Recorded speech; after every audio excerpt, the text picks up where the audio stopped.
Hello friends, कैसे हैं आप सब। दोस्तों, कल महाशिवरात्रि पर्व है, यानी कि भगवान भोलेनाथ जी का विवाह माँ पार्वती के साथ।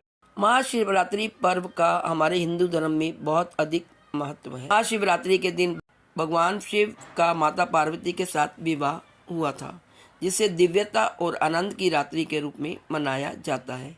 इस दिन भक्त उपवास, रात्रि जागरण और शिव पूजा करते हैं। शिवरात्रि के दिन भगवान शिव और माता पार्वती की पूजा अर्चना के साथ व्रत कथा का पाठ करना अत्यंत शुभ माना जाता है और ये कथा भगवान शिव की कृपा से जीवन में सुख शांति प्राप्त करने का मार्ग दिखाती है। शिवरात्रि के पावन अवसर पर भगवान शिव की महिमा और उनके भक्तों की आस्था से जुड़ी कई प्रेरणादायक कहानियां भी प्रचलित हैं।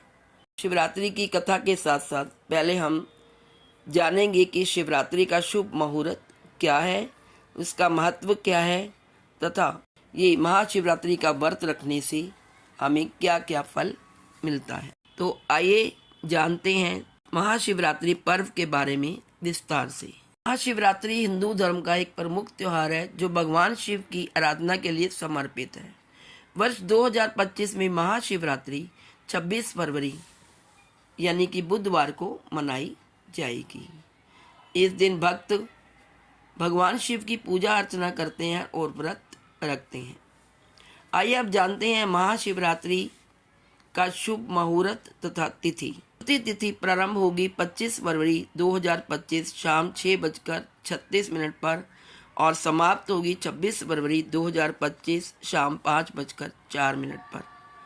निशिता काल का पूजा समय 26 फरवरी की रात 12:07 से 12:56 तक। निशिता काल में भगवान शिव की पूजा करना विशेष फलदायी माना जाता है। महाशिवरात्रि के दिन भगवान शिव और माता पार्वती का विवाह संपन्न हुआ था, जो शिव और शक्ति के मिलन का प्रतीक है। इस दिन व्रत रखने और रात्रि जागरण करने से भक्तों को भगवान शिव की विशेष कृपा प्राप्त होती है। आइए जानते हैं कि महाशिवरात्रि के व्रत की पूजा कैसे करें। प्रातःकाल उठें, स्नान करके स्वच्छ वस्त्र धारण करें, शिवलिंग की स्थापना करें और उसे दूध, दही, घी, शहद और गंगा जल से स्नान कराएं। बेलपत्र, धतूरा और सफ़ेद फूल अर्पित करें। ओम नमः शिवाय मंत्र का जाप करें। महामृत्युंजय मंत्र का जाप भी कर सकते हैं। रात भर भजन कीर्तन करें और शिव पुराण की कथा सुनें। व्रत के दौरान फलाहार करें या निर्जला व्रत रखें। प्याज, लहसुन और मांसाहार से परहेज करें। क्रोध और नकारात्मक विचारों से दूर रहें। महाशिवरात्रि के अवसर पर भगवान शिव की आराधना से जीवन में शांति, समृद्धि और सुख की प्राप्ति होती है। इस पावन दिन पर विधि पूर्वक पूजा अर्चना करके भगवान शिव का आशीर्वाद प्राप्त करें। महाशिवरात्रि का त्यौहार भगवान शिव की प्रति भक्ति और उपहार का प्रतीक है। इस दिन को भगवान शिव के तांडव नृत्य के रूप में भी जाना जाता है, जो सृष्टि के निर्माण, पालन और विनाश का प्रतीक है। महाशिवरात्रि का धार्मिक और आध्यात्म दोनों ही दृष्टिकोण बहुत ही महत्वपूर्ण है। महाशिवरात्रि हमें आत्मज्ञान, धैर्य और कर्तव्य का संदेश देती है। यह त्यौहार हमें याद दिलाता है कि हमें अपने अंदर की नेगेटिविटी को त्याग कर पॉजिटिविटी की ओर जाना चाहिए। भगवान शिव की कृपा प्राप्त करने के लिए हमें उनके अज्ञात मार्ग पर चलना चाहिए और उनकी भक्ति का पालन करना चाहिए। महाशिवरात्रि एक ऐसा पर्व है जो हमें देता है आध्यात्मिक ऊर्जा और शांति। तो ये पर्व मनाएं, उपवास रखें और शिवलिंग पर जल चढ़ाएं, बेलपत्र चढ़ाएं, धतूरा चढ़ाएं, बेर चढ़ाएं और भगवान शिव का आशीर्वाद प्राप्त करें। आप ओम नमः शिवाय का 108 बार मंत्र का उच्चारण कर सकते हैं या महामृत्युंजय मंत्र का भी उच्चारण कर सकते हैं। आइए सुनते हैं अब शिव पार्वती विवाह की।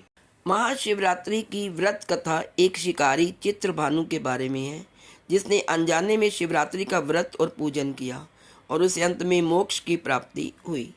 शिव पुराण की कथा के अनुसार एक गांव में चित्रभानु शिकारी रहता था। वह कर्जे तले दबा हुआ था। कर्ज से उसकी मुक्ति नहीं हो पा रही थी। एक दिन साहूकार आया और उसे पकड़कर एक शिव मठ में कैद कर दिया। उस दिन शिवरात्रि थी। वहाँ पर चित्रभानु को शिवरात्रि की कथा सुनने को मिली। जब शाम हुई तो चित्रभानु ने उस साहूकार से कहा कि अगर वह उसे छोड़ देता है तो वह अगले दिन उसका कर्ज चुका देगा। उसकी बात पर विश्वास करके साहूकार ने चित्रभानु को छोड़ दिया।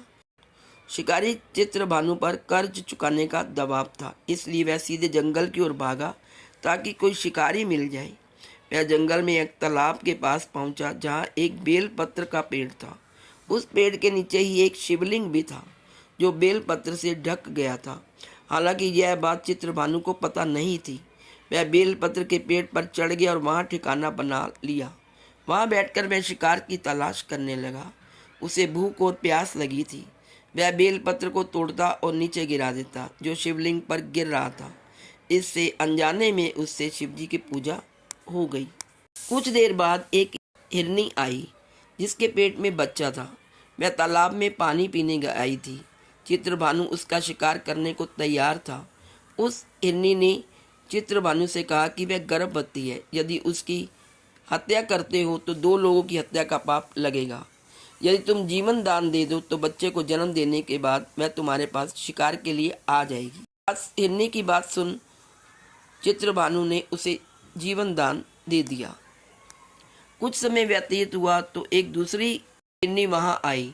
चित्रभानु उसका शिकार करना चाहता था। तब उस हिरनी ने शिकारी से कहा वह पति की तलाश में भटक रही है और काम वासना से पीड़ित है। वह पति के मिलने के बाद शिकार के लिए उपस्थित हो जाएगी। अभी जाने दो। चित्रभानु ने उसे भी जाने दिया। रात हो गई। काफ़ी समय बीतने के बाद एक हिरनी अपने बच्चों के साथ तालाब के किनारे आई। चित्रभानु एक बार फिर शिकार करने के लिए तैयार हो गया। हिरनी ने चित्रभानु को देखा तो कहा कि वह उनका शिकार ना करे। वह बच्चों के पिता की तलाश कर रही है। वह जैसे ही मिल जाएगा वह शिकार बनने के लिए उसके पास आ जाएगी। शिकारी को दया आ गई। उसने उसको भी छोड़ दिया। चित्रभानु बेलपत्र तोड़कर शिवलिंग पर नीचे गिरा रहा था। सुबह होने वाली थी। तभी एक हिरण वहां आया। उसने चित्रभानु से पूछा कि क्या तुमने 3 हिरण और उनके बच्चों का शिकार किया है? यदि तुमने उनको मारा है तो मुझे भी मार दो। अगर उनको नहीं मारा तो मुझे भी जाने दो। उसने आश्वासन दिया कि परिवार से मिलने के बाद वह शिकार के लिए उपस्थित हो जाएगा। चित्रभानु ने उस हिरण को भी जाने दिया। इधर चित्रभानु से अनजाने में शिवलिंग की पूजा और रात्रि जागरण हो गई। उस समय उसके मन में दया का भाव उमड़ पड़ा और अब तक किए गए शिकार पर उसे पश्चाताप होने लगा। वह यह सब सोच रहा था तभी हिरण का पूरा परिवार उसके सामने शिकार बनने के लिए आ गया। चित्रभानु ने उसे पूरे हिरण परिवार को जीवन दान दे दिया। शिकारी चित्रभानु से अनजाने में शिवरात्रि का व्रत हो गया। जब चित्रभानु का अंत समय आया तो उस व्रत के पुण्य प्रभाव से उसे मोक्ष की प्राप्ति हुई। शिव कृपा से उसे शिवलोक में स्थान मिला। तो दोस्तों ये थी शिवरात्रि की पवित्र कथा। आज इस वीडियो में इतना ही। आप सबको मेरी तरफ से महाशिवरात्रि की शुभकामनाएं।